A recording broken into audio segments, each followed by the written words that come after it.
2022 నుంచి 2026 వరకు టీసీఎస్‌లో మత మార్పిడులు జరిగాయని, లైంగికంగా మహిళా ఎంప్లాయీస్‌ని వేధించారని అయితే వార్తలొస్తున్నాయి.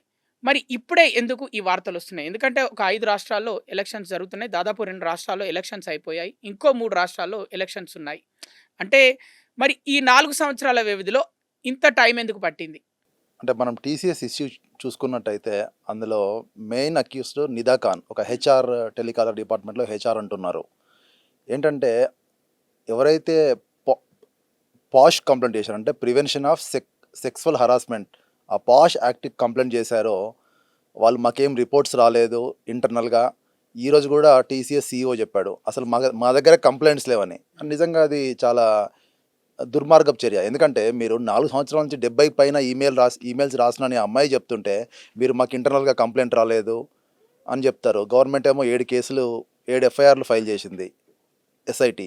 ఇంకొకటేంటంటే అందులో నిజంగా ఏంటంటే, ఈ 4 సంవత్సరాల నుంచి ఈ ఈ కార్పొరేట్ జిహాద్ జరుగుతుంది. అందులో ఎటువంటి సందేహం లేదు.